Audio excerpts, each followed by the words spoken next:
Welcome to the channel Excellence, where we strive for excellence. We strive to be one better than what we were yesterday. Now, no matter what happened in this world, you will not outdress me. You will not outwork me, because you have to be in beast mode to deal with me. The key to life is to work hard. And to work hard for all your dreams. No matter what you hear me say, no matter how I tell my story, no matter what piece of information I lay out in front of you, please tag that with cause of God. My life is favor. You know, Bishop Jakes told me one time, when you got favor on your life, no matter what you're thrown into, you're going to always rise to the top. I have been thrown into a lot, but because of favor and grace, I just keep showing up somehow, man, no matter what they do. And so all of this that I have is really because of the grace of God. Now, I'm going to tell you something. You got to have a tremendous work ethic to be successful in here. In other words, and you can relate to this, you got to have a lot of dog in it. You really do, man, if you want to be successful, because it's going to be a lot of trying times. So you have to have a tremendous work ethic. But you've got to have faith. Faith without works is dead. Albert Einstein said once, he said, imagination is everything. It's the preview to life's coming attractions. Everything you have, everything we have in this world, somebody imagined it. It's your imagination is tremendous. Somebody was sitting on the phone one day talking with a cord to the wall and said, man, I wish I could just go outside with this phone. Everybody in here got a cell phone. Somebody imagined that. Somebody got tired of riding in a wagon cross country from slavery to freedom. Somebody said, I wish we had something that made these wheels move by themselves. We drive cars. People got tired of driving from New York to LA. Somebody said, I wish we could fly. We got airplanes. Imagination is everything. It's the preview to life's coming attractions. Your real life, the one God really got for you, is in your imagination. It is not in your current situation or your current paycheck. And if you've been living like that, you have then restricted yourself to a commonality that is really not yours. Because what really God got for you is really in your imagination. Faith is the substance of things hoped for and the evidence of things not seen. So when I told you a minute ago, you got to have a tremendous work ethic, but you got to have a lot of faith. I talk to so many people who get older, like some of us are, and they've lost the faith. Well, faith is really simple. Faith is the substance of things hoped for. All that means is in the beginning, you just hope something pop up. You know, you just kind of hope something happened for you. I was hoping I would get on TV. I wrote it on a piece of paper when I was 10. I want to be on TV. The problem I had when I wrote it at 10 was I suffered from a severe stuttering problem. I could not talk outside of my house. So can you imagine when I wrote on a piece of paper, I want to be on TV and turn that in. But when I wrote it on the paper, it wasn't factual. It's just hope. You just got to start with the hope. Faith is the substance of things that you hope for. You just hope something. Then what happened is through grace and favor, he give you a couple of the things you hope for, and then you're supposed to start believing them. Because now it turns into faith. But if you take this scripture, faith is the substance of things hoped for and the evidence of things not seen. What is the evidence of things not seen? I just told it to you. Albert Einstein said, imagination is everything. It's the preview to life's coming attraction. But guess what? Your imagination really is. It's the evidence of things not seen. Because your imagination, you know why it's the evidence of things not seen? Because you're the only one who can see it. Your imagination is actually God showing you a preview of a coming attraction that he has for you. The moment you don't believe in your imagination, you negate what he got for you. Your imagination is the preview to life's coming attraction. It is the evidence of things not seen. Because can't nobody see it with you. Your problem is you keep telling your imagination to the wrong people. See, if you want to kill a big dream, tell it to a small-minded person. It's dead. How many times, man, have you had a tremendous idea? Something you thought was the one, and you went and told it to your loved ones and your so-called friends, and they shot it down. I mean, you was convinced that it was just, oh man, I just came to you. And you told it to them and they shot it down. And you thought since they were your loved ones and their friends and they got your best interests at heart, you believed it. You was wrong. You let them talk you out of what God got. Some of y'all still sitting here with the ambition of opening a business one day, but you scared to go start the business because you got a job and you got bills. Rich people got bills.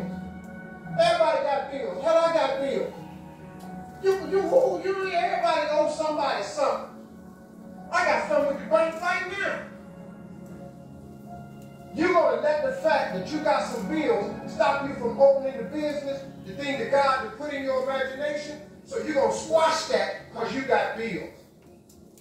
Everybody got bills. Your real life is in your imagination. Can you grab what I'm telling you? So I don't know what you thought I was going to say to you. I'm just a real dude. I don't even have the education you all have. I flunked out of school. I ain't got no education. I don't use 4-syllable words. What I'm sharing with you is stuff that everybody can apply today.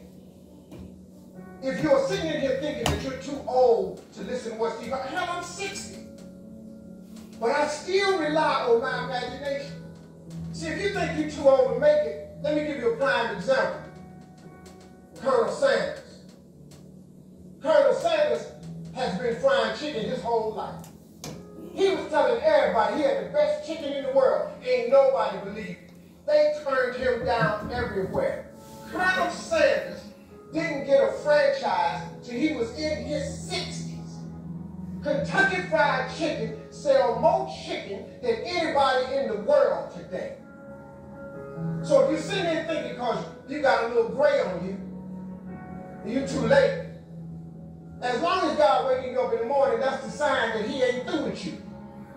So what you tripping for? You sitting up in here like God can't do nothing for you because you 60. Man, you know what I'm asking God for right now? And I'm 60. If you could see my vision more, you would be blown away. Because I got enough right now. I really know. But I ain't in the need business. I'm in the want business.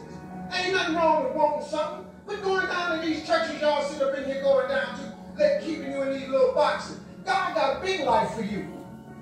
The smallest scripture I ever read changed my life. The scripture is real simple. You have not because you ask not. Do you know the difference that could make in your life? I'm just giving you real talk now. I'm just trying to tell you how I got it. See, I have no education. See, you have not because you asked not. When the last time you really asked me for something? Or do you keep making requests that's inside the confines of your paycheck? When you going to get outside of that? Didn't I just tell you God ain't in your paycheck? Didn't I just tell you he ain't in your job title? The life God got for you is in your imagination. Why you still imagine this stuff? Why you keep dreaming of a summer home? Why you keep dreaming of retiring, leaving your grandkids money? So I'm at the age now where I think about my grandkids. I got 7 TV shows. No, I only need one. One show pay me enough money. I just need one. I do not live my life in the confines of what anybody says to me. I let my imagination go, and my imagination is a preview to life's coming attraction. But what that really means is God showing you a preview of what he has for you. So now, if you have not because you ask not, do you understand if you up your ass, he has to up his give? Just period. This is simple stuff that anybody can apply. You ain't even got to have no degree to do this. You don't even have to have no money to do this. You can start this today and change your whole game. Because you're going to need grace and favor anyway. You up your ass, he up his gear. You have not because you ask not. This ain't a magic trick, man. I get tired of rich people talking to people and they make you buy these programs and stuff so they can drag you out for 8 years. You can get the program. I have asked God for some tremendous stuff. Everything he hasn't given to me is on the way. I have no doubt about it. Why would he not? When I was homeless, I lived in a car for 3 years. I made some decisions in my life, man, and threw myself off a cliff. My decision in October 8th, 1985, I walked into a comedy club for the first time on a dare from a girl. I walked into a comedy club for the first time. Had never heard of a comedy club. All my life, I wanted to be on TV. Had never heard of a comedy club. October the 8th, I walked into a hilarious comedy club in Cuyahoga Falls, Ohio. It's right outside Akron. I signed up for the following week because I just wanted to see what the comedians did. Man, I saw live stand-up for the first time. They had 10 acts supposed to go up. 9 of them went up. The 10th guy got scared and ran out the door. So I had signed up for the following week. The guy said, listen, we lost our 10th act. We're going to go to the phones. We're going to go to the week from next week. If Steve Harvey's here, come on up now. So I ran up on stage. I don't even know what to do, but I just started talking about boxing and stuff that happened to me. The audience was hardly laughing. They brought all 10 of us back up on stage. They had a clap off. I won the clap off. I won $50. I cried from Cuyahoga Falls to Cleveland. The girl kept saying, why are you crying? It ain't but $50. I said, no, you don't understand. It's way more than 50. This is what I do. She said, what you mean this is what you do? This just your first time. You don't understand. Something happened to me. I won't ever tonight. I went to work the next day, October 9th, 1985, and quit my job. Now, I don't recommend that you do it that way, because 2 years later, I was homeless. Because the first year of comedy, I made $3,400. The next year, I made $4,800. And the third year, I made $5,300. I got a wife, a set of twins. I'm sending every dollar I got to them. So I try to live on $50, $75 a week, gas for 38 cents a gallon back then. I just stayed in my car. So I lived in my car for 3 years. 3 years, I lived in my car. And what happened was, I just said, man, so I used to fish all the time to eat, because I'm a fisherman, I'm a bass fisherman. So I used to stop at lakes and ponds and just fish. And every month I get run off from somebody's land. Hey, get away from here. Hey, move along, that's not yours. Hey, stop fishing here, I just get run off. And he didn't understand. And one time I had fish on the line. They said, you got fish on that line? I said, yeah, throw them back. I had to throw them back because I used to stop in rest areas with them little cast iron reels. I kept charcoal in my car. I started frying, I eat fish. Then some days I wouldn't eat. So they thought I was just fishing, but I was eating. So I said one day, I said, man, you know what? One day, man, I'm gonna give myself some land. I'm about to sell a piece of dirt. So fast forward, God bless me. I get on TV when I'm 38. I'm on Showtime with the Apollo. Lord have mercy. They gave me my money. I saved my money up. I saved $250,000. I said, I'm going to give me some land. I went to Texas, and I'm about to buy some land. But before I went to buy the land, I was curious. I just had the thought. I said, man, I wonder how much land is on earth? How many acres is on earth? Because you know it's not going to change. You know, God lets you fly, God lets you dive on the water. God don't let you make dirt. Can't make dirt. So I looked it up. It's roughly over, just a little bit over 36 billion acres of land. 36 billion acres of land. So I just got a little bit more curious, and I said, well, how many people on earth? I looked it up, and there's about 6 billion people on earth. So I did some Steve Harvey thinking. I said, okay, if it's 36 billion acres of land, and it's about 6 billion people on earth, everybody ought to have 6 acres of land. I just think. So I asked God, could I have 6 acres? That's all I wanted. Because you know the one thing I wanted? I didn't care if I put a house on it or nothing. I just wanted to be a stand somewhere and couldn't nobody run me off. Got this money, man. I saved my money. I saved $250,000. I'm going and I'm looking for some land. The first day I get there, I see a piece of land in Texas, so beautiful. I couldn't believe it. Had rolling hills, had a pond on it where I could fish. The dude took me over there. I look at the land, and I'm looking. I said, man, this is great right here. I said, sir, how much is this right here? He said, well, it's about $600,000. Man, I ain't got that kind of money. He said, well, how much did he have? I said, I got $250,000. I said, well,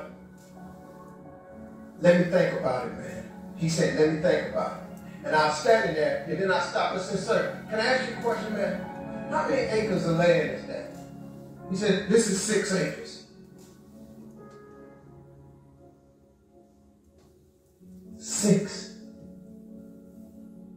6 years ago, I just asked God, just give me 6. See, I didn't want a whole lot of acres. I just wanted my cut. Just give me my 6. And so I said, ain't this crazy? So I thought about it. I said, man, what can we work out? Right before I got ready to say it, the guy that took me over and said, Steve, let me show you something right quick. He took me over to this hillbilly's house. Took me over to this hillbilly house named Jerry Campbell. I was a little nervous about meeting him, man, because I didn't like the way he talked, but mess around turned out to be one of the finest men I've ever met in my life. Became a father figure to me. Old white man. He took me to his house. He said, let me show you something. He took me over and showed me this land, and it was massive. It had 3 lakes on it. It had rolling hills. It had trees. It was unbelievable, man. I said, man, this is incredible. I said, man, how much is this? He said, this 16 acres. I said, hey, man, I ain't got that kind of money. Let me go back over here to this dude where Mike can cut a deal. He said, well, let me ask you, what was you going to give that land over there? I said, well, I hadn't worked it out yet because all I got is $250,000. He said, well, listen, I'm in a little bit of a tight right now. Said, if you can bring me $250,000 cash back to Marvin, I'll give you this 16 acres. The next thing you know, I had 270 acres of land. Now let me tell you something. I'm so busy now, I don't even get to go to that ranch. I never can go. And I thought I was going to be fishing and save it for my kids, but it's like, God had another plan for me. That's the ranch that I have my mentoring camp on. I bring 1,000 black boys out there with